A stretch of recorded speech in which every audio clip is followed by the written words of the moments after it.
संविधान द्वारा सिखाया गया एक रिवाज, जनता के लिए बेबाक आवाज।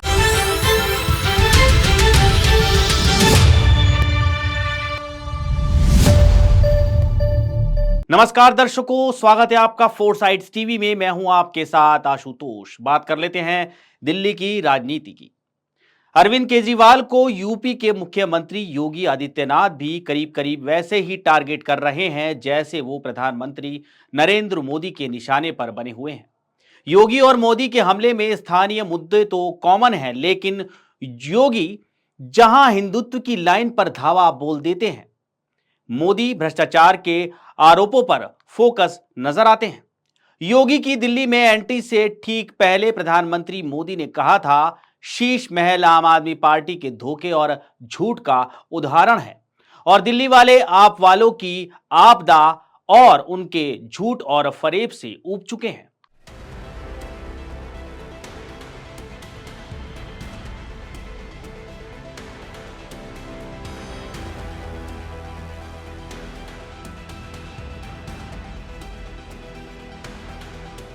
मोदी हो या योगी या अन्य बीजेपी नेता, सभी केजरीवाल को स्थानीय मुद्दों पर घेर रहे हैं। एक तरफ मोदी शीश महल वाला मामला उठा रहे हैं, तो योगी आदित्यनाथ भी दिल्ली की सड़कों और सड़कों पर गंदगी का मामला उठा रहे हैं। बहनों और भाइयों, आज जब हम लोग दिल्ली की स्थिति को देख रहे हैं, ये राष्ट्रीय राजधानी है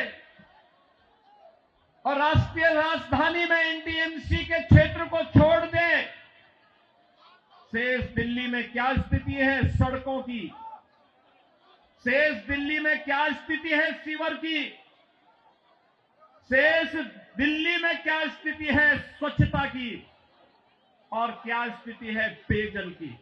आम आदमी पार्टी नेता अरविंद केजरीवाल ने हाल ही में एक इंटरव्यू में कहा था, बचपन से मैं हनुमान जी का भक्त हूँ। बचपन में पूरी रात बैठकर कभी कभी 250 से लेकर 300 बार मैंने हनुमान जी की आरती की है। मैं सभी से यही कहता हूँ, अगर जीवन में कभी भी कोई कठिनाई आए तो हनुमान जी की शरण में जरूर जाना।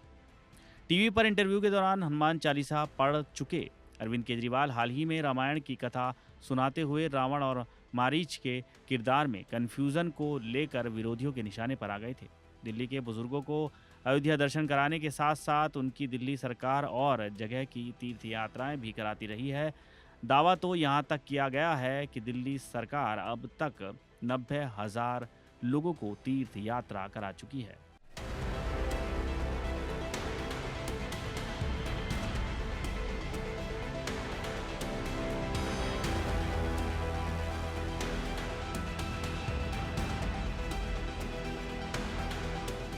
लेकिन योगी आदित्यनाथ को ऐसी बातों की परवाह कहाँ होती है। वो तो बस बरस पड़ते हैं और अरविंद केजरीवाल पर हमले के लिए एक 2-in-1 मुद्दा उछालते हैं।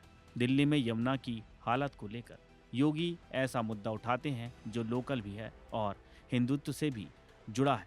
प्रयागराज के महाकुंभ में कैबिनेट साथियों के साथ जल क्रीड़ा और डुबकी लगा चुके योगी आदित्यनाथ ने अरविंद केजरीवाल को भी यमुना में वैसा करने की चुनौती दे डाली है।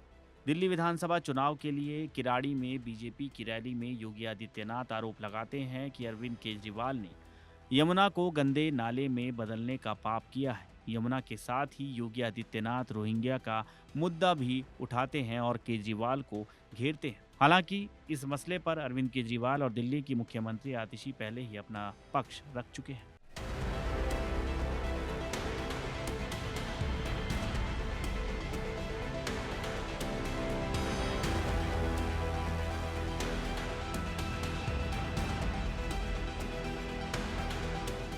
दिसंबर 2024 में ही अरविंद केजरीवाल सोशल मीडिया के जरिए कह चुके हैं, हम किसी भी हालत में बीजेपी को दिल्ली में रोहिंग्या को नहीं बसाने देंगे। दिल्ली के गरीबों के फ्लैट, उनके रोजगार, उनके हक की सुविधाएं किसी हालत में बीजेपी को रोहिंग्या को नहीं देने देंगे।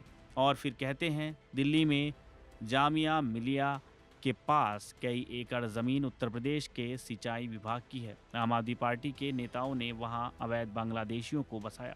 मैंने दिल्ली सरकार से अवैध कब्जे रोकने का कई बार अनुरोध किया, लेकिन जब सहयोग नहीं मिला तो मुझे यूपी से बुलडोजर भेजना पड़ा।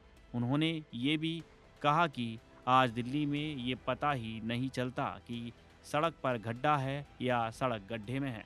दिल्ली में बिजली की कट बहुत ज्यादा है, पानी नहीं है, जन सुविधाएं नहीं है, लेकिन इन्होंने बांग्लादेशी घुसपैठियों की मदद से यहां पर इनके पार्षद और इनके पदाधिकारियों ने मिलकर के 2020 में किस निर्ममता के साथ दंगा करवाने का काम किया था, कैसे शाहीन बाग में इन्होंने अराजकता और गुंडागर्दी करने का काम किया था। बहनों और भाइयों, मैं तो केवल आपसे एक बात कहना चाहूंगा। जवाबी हमले में अरविंद केजरीवाल कहते हैं, मैं योगी जी से विनम्रतापूर्वक पूछना चाहता हूं, उत्तर प्रदेश में कितने घंटे बिजली कटौती होती है। बताते हैं, मैंने बहुत से लोगों से पूछा और वो मुझे बता रहे हैं कि दिल्ली में 24 घंटे बिजली उपलब्ध है।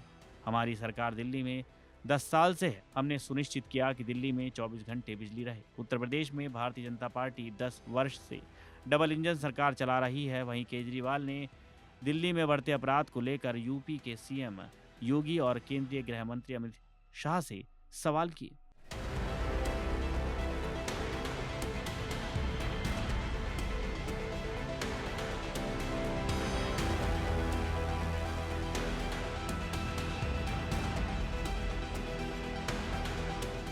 दो 2020 के दिल्ली चुनाव में भी योगी आदित्यनाथ ने बीजेपी के लिए 14 रैलियां की थी और नतीजे बताते हैं कि 2015 के मुकाबले उन सीटों पर बीजेपी ने बेहतर प्रदर्शन किया था। पटपड़गंज सीट से दिल्ली के डिप्टी सीएम रहे मनीष सिसोदिया उम्मीदवार थे और 2015 में बीजेपी को 33.12% वोट मिले थे, जो 2020 में बढ़कर 47.07% हो गए थे।